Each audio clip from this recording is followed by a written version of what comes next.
الحمد لله الذي هدانا لهذا وما كنا لنهتدي لولا أن هدانا الله أشهد أن لا إله إلا الله وحده لا شريك له وأشهد أن محمدا عبده ورسوله اللهم صل على سيدنا محمد وعلى آل سيدنا محمد فيا عباد الله اتقوا الله حق تقاته ولا تموتن إلا وأنتم مسلمون. Hadirin jamaah sidang Jumat rahimakumullah. Saya berdiri di sini tidak lain hanya untuk mengajak iman, mengajak pada diri saya dan pada jamaah semuanya untuk senantiasa meningkatkan ketakwaan dan keimanan kepada Allah Subhanahu wa taala dengan cara menjalankan perintah-perintah Allah dan menjauhi larangan-larangan Allah. Sehingga orang yang masuk kategori orang yang demikian akan masuk kategori orang yang bertakwa kepada Allah Subhanahu wa taala. Hadirin jamaah sidang Jumat rahimakumullah. Akhir-akhir ini kita mendengarkan berita-berita viral, di antaranya seorang pendakwah yang mengolok-ngolok seorang penjual es. Hal ini pernah dialami oleh Sayyidina Bilal bin Rabah.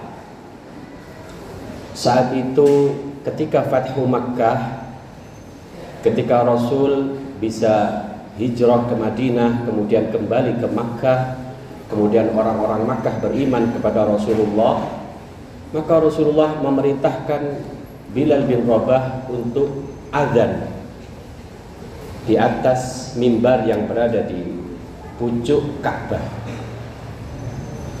Saat beliau mau menaiki mimbar itu, sahabat berkata, "Lihatlah, seekor burung gagak akan berazan atas perintah Rasulullah." Setelah hal itu terjadi, turunlah suatu ayat yang berkaitan dengan hal itu, tepatnya di dalam surat Al-Hujurat ayat 11. Allah berfirman, "Ya ayyuhalladzina amanu la yaskhar qaumun min qaumin asa an yakunu khairan minhum wa la nisa'un min nisa'in asa an yakunna khairan minhun wa la talmisu anfusakum wa la tanabazu bil alqab bi'sal ismul fusuq ba'dal iman wa man lam yatub fa ulaika humul zalimun." Yang artinya, hei orang-orang yang beriman, janganlah suatu kaum laki-laki mengolok-ngolok kaum laki-laki lainnya, dan jangan pula perempuan-perempuan mengolok-ngolok perempuan-perempuan yang lain. Boleh jadi mereka yang diolok-olok lebih baik dari mereka yang mengolok-ngolok. Janganlah kamu saling mencela satu sama lain, dan janganlah saling memanggil dengan gelar-gelar yang buruk. Seburuk-buruk panggilan adalah panggilan yang buruk fasik setelah beriman.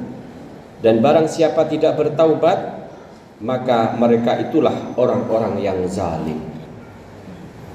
Dari sini kita bisa memahami bahwa ada satu hadis yang menceritakan bahwa Rasulullah Shallallahu Alaihi Wasallam telah mendengar suara terompah Bilal bin Rabah, seorang sahabat yang berkulit hitam yang ikhlas menjadi muadzin Rasulullah Shallallahu Alaihi Wasallam.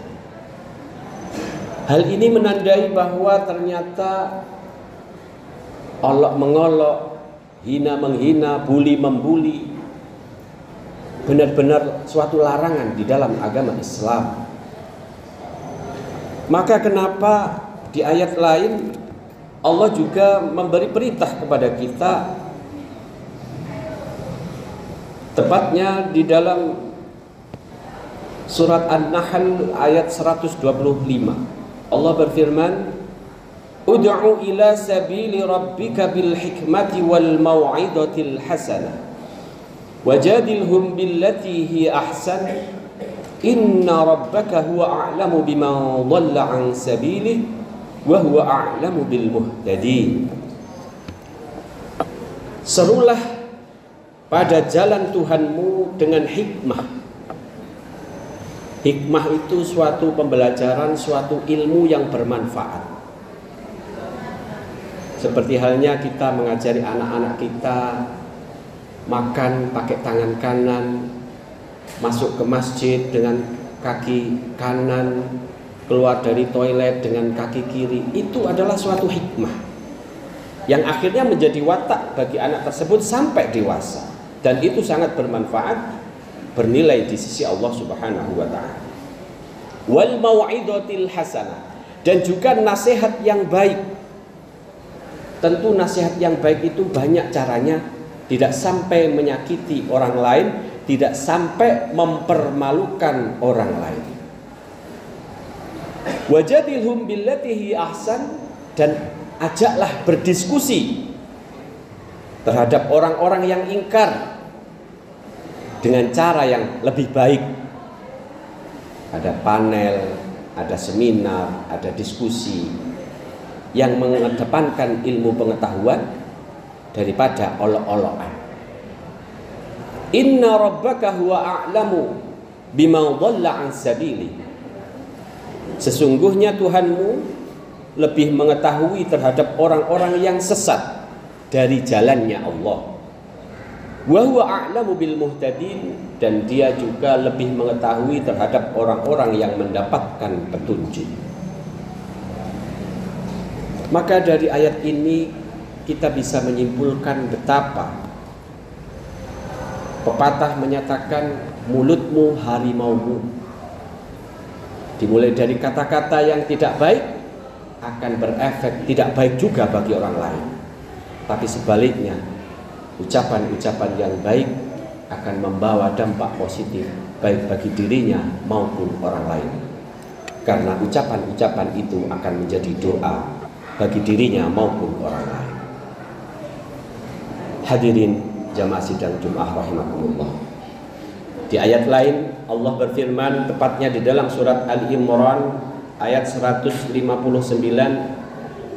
Fabima rahmatin minallahi linta lahum walau kunta faddan ghalidhal qalbi lanfaddu min hawlik fa'fu anhum wastaghfir lahum washawirhum fil amr fa idza 'azamta fatawakkal 'ala Allah innallaha yuhibbul mutawakkilin. Maka dengan rahmat kasih sayang Tuhanmu lah engkau bisa memberi kasih sayang kepada orang lain. Andai kata engkau Muhammad keras hati dan juga kasar, maka orang lain akan menjauh dari sekelilingmu. Maka maafkanlah mereka, mohonkan ampun atas dosa mereka, dan bermusyawarahlah terhadap suatu perkara. Dan jika engkau mengharapkan sesuatu dengan tekad yang sangat bulat, maka berserah dirilah kepada Allah. Sesungguhnya Allah sangat mencintai orang-orang yang berserah diri. Ayat ini berkaitan dengan tawanan perang, yang mana dua sahabat bersikuku. Sayyidina Umar menginginkan tawanan perang disembelih agar orang-orang kafir tidak meremehkan umat Islam. Berbeda dengan Abu Bakar, justru memberi usulan supaya ditebus dengan uang tebusan oleh keluarganya, sehingga nyawanya terselamatkan. Di antara kegalauan itu akhirnya turunlah ayat ini, yang dimana Rasulullah diperintah oleh Allah untuk memilih pendapat Sayyidina Abu Bakar supaya melepaskan tawanan dengan jaminan uang tebusan, yang mana uang tebusan itu akhirnya masuk ke kas Baitul Mal, sehingga orang-orang kafir yang sudah diselamatkan nyawanya itu akhirnya memiliki mu'allafati qulubuhum, memiliki kecondongan cinta kepada Islam yang penuh dengan kasih sayang. Mudah-mudahan dengan cara berkasih sayang, memberi ucapan-ucapan yang baik dan indah, tidak melukai orang lain, merupakan salah satu cara kita berdakwah kepada umat manusia, khususnya kepada diri sendiri. Karena kadang kita sendiri mampu menerima ucapan orang lain, tapi tidak mampu menerima ucapan kata hati kita. Maka dari itu, marilah kita menjaga hati dan lisan kita untuk tidak menyakiti maupun disakiti oleh orang lain. Allahumma amin. Barakallahu li wa lakum fil Qur'anil Karim wa nafa'ana wa iyyakum bima fihi min ayatihi wa dzikril hakim wa taqabbal tilawatahu innahu huwal ghafurur rahim.